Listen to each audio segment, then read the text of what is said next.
Market में पिछले 2 दिनों से जो गिरावट चल रही थी, अब उसके रुकने के साइंस दिख रहे हैं। एक्सपर्ट्स का मानना है कि वेडनेसडे को सेंसेक्स और निफ्टी में एक अच्छी रिकवरी आ सकती है, जिसके पीछे 3 बड़े रीजंस हैं। पहला तो ग्लोबल मार्केट से मिलने वाले पॉजिटिव सिग्नल्स है, और दूसरा टेक्निकल इंडिकेटर्स जो ओवरसोल्ड जोन से बाउंस बैक दिखा रहे हैं। इन्वेस्टर को लग रहा है कि वैल्यूएशन अब काफी अट्रैक्टिव लेवल पर आ गया है, इसलिए बाइंग इंटरेस्ट फिर से लौट रहा है। अगर डोमेस्टिक इंस्टीट्यूशनल इन्वेस्टर का सपोर्ट बना रहा, तो आज मार्केट में ग्रीन जोन में क्लोजिंग देखने को मिल सकती है, जो ट्रेडर्स के लिए एक राहत की बात होगी। सैलरीड एम्प्लॉयज के लिए 1 अप्रैल से इनकम टैक्स के रूल्स में काफी बड़े बदलाव होने जा रहे हैं, जो सीधा आपकी टेक होम सैलरी और सेविंग्स को इम्पैक्ट करेंगे। इसमें एचआरए क्लेम्स, आईटीआर फाइलिंग और मील कार्ड्स जैसे इंपॉर्टेंट एस्पेक्ट्स पर नई गाइडलाइंस आई है, जो नए टैक्स रेजिम को ध्यान में रखकर बनाई गई है। फॉर्म 130 के रिगार्डिंग भी नए अपडेट्स हैं, जो टैक्स कंप्लायंस को थोड़ा आसान बनाने की कोशिश करते हैं।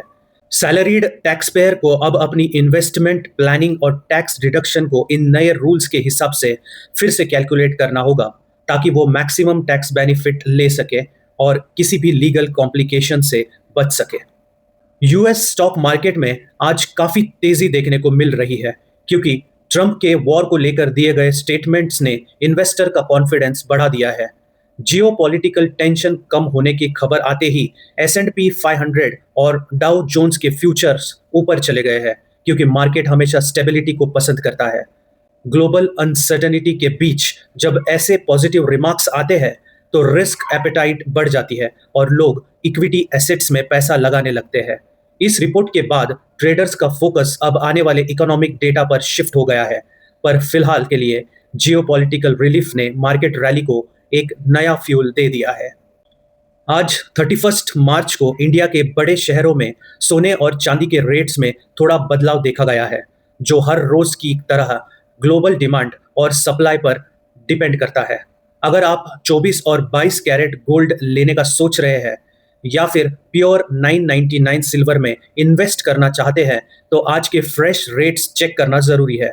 दिल्ली, मुंबई और बाकी मेट्रोज में प्राइजेस में माइनर डिफरेंस होता है, क्योंकि लोकल टैक्सेस अलग होते हैं। इन्वेस्टर्स गोल्ड को हमेशा एक सेफ असेट मानते हैं, इसलिए जब भी मार्केट में उथल पुथल होती है, तो लोग प्रेशियस मेटल की तरफ भागते हैं, जो इनके प्राइसेस को सपोर्ट करता है। गोल्ड प्राइसेस में आज हल्की बढ़त देखी जा रही है, क्योंकि ईरान के साथ टेंशन कम होने की बातें चल रही है। पर अगर पूरे मार्च महीने का रिपोर्ट कार्ड देखें, तो ये काफी बुरा रहा है। सोने के लिए ये महीना काफी नुकसानदायक साबित हुआ है, जिसमें प्राइसेस में काफी गिरावट आई है। इन्वेस्टर्स अब जियोपॉलिटिकल सिग्नल्स को बहुत ध्यान से फॉलो कर रहे हैं, क्योंकि हर एक न्यूज कमोडिटीज के प्राइस को ऊपर नीचे कर रही है।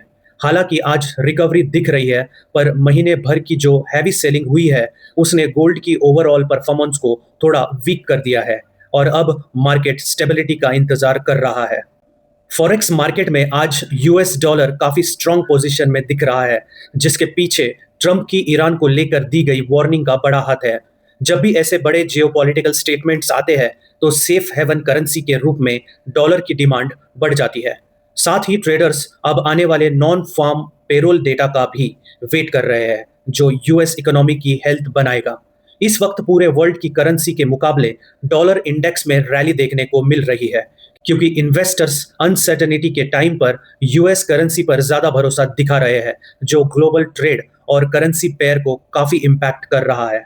यूरो और यूएसडी पेयर ने पिछले 5 दिनों से चल रही अपनी गिरावट को फाइनली रोक दिया है। आज इसमें एक अच्छी रिकवरी देखने को मिली है। इस रिबाउंड का मेन रीजन है कि ट्रंप अब ईरान वॉर को खत्म करने के बारे में सोच रहे हैं, जिससे मार्केट में एक पॉजिटिव सेंटिमेंट बना है। एशियन सेशन के दौरान करेंसी मार्केट में काफी एक्टिव ट्रेडिंग हुई, और यूरो ने डॉलर के मुकाबले अपनी खोई हुई जमीन वापस पाने की कोशिश की। जियोपॉलिटिकल टेंशन कम होने की उम्मीद में ट्रेडर्स ने यूरो में बाइंग शुरू कर दी है, जिसने इस लॉन्ग स्टैंडिंग लूजिंग स्ट्रेक को ब्रेक करने में हेल्प की है।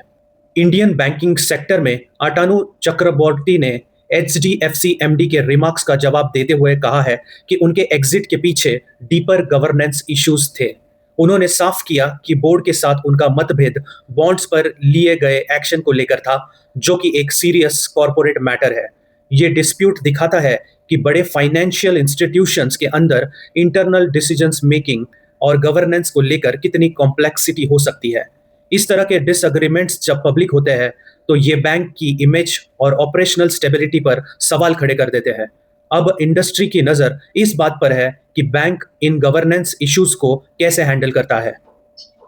यूएस गवर्नमेंट अब एक नया रास्ता साफ कर रही है, जिसके जरिए अब लोग अपने 401 के रिटायरमेंट प्लान्स में प्राइवेट एसेट को भी शामिल कर सकेंगे। ये एक बहुत बड़ा रूल चेंज होने वाला है, क्योंकि अब तक रिटायरमेंट सेविंग्स ज्यादातर पब्लिक स्टॉक और बॉन्ड्स तक ही लिमिटेड थी। इस नए प्रपोजल से लोगों को अपने पोर्टफोलियो डाइवर्सिफाई करने का मौका मिलेगा और शायद बेटर रिटर्न्स भी मिल सके।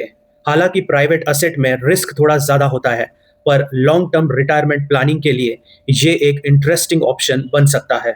फाइनेंस एक्सपर्ट्स इस डेवलपमेंट को काफी क्लोजली वॉच कर रहे हैं, क्योंकि ये ट्रिलियंस ऑफ डॉलर्स की इन्वेस्टमेंट स्ट्रेटेजी बदल सकता है। दुनिया की सबसे बड़ी asset management company black rock अब लंदन में अपना नया हेडक्वार्टर्स बनाने के लिए एचएसबीसी के कैनरा वॉर्फ टावर को लेने पर विचार कर रही है। ये रियल एस्टेट डील लंदन के फाइनेंस सेक्टर में काफी चर्चा का विषय बनी हुई है, क्योंकि ये एक आइकॉनिक बिल्डिंग है।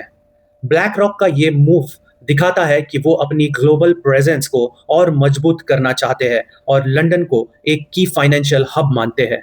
अगर ये डील फाइनल होती है तो ये लंदन के कमर्शियल रियल एस्टेट मार्केट के लिए एक बड़ा बूस्ट होगा और दिखाएगा कि फाइनेंशियल जायंट्स अभी भी बड़े फिजिकल ऑफिसेस में इन्वेस्ट करने के लिए तैयार है।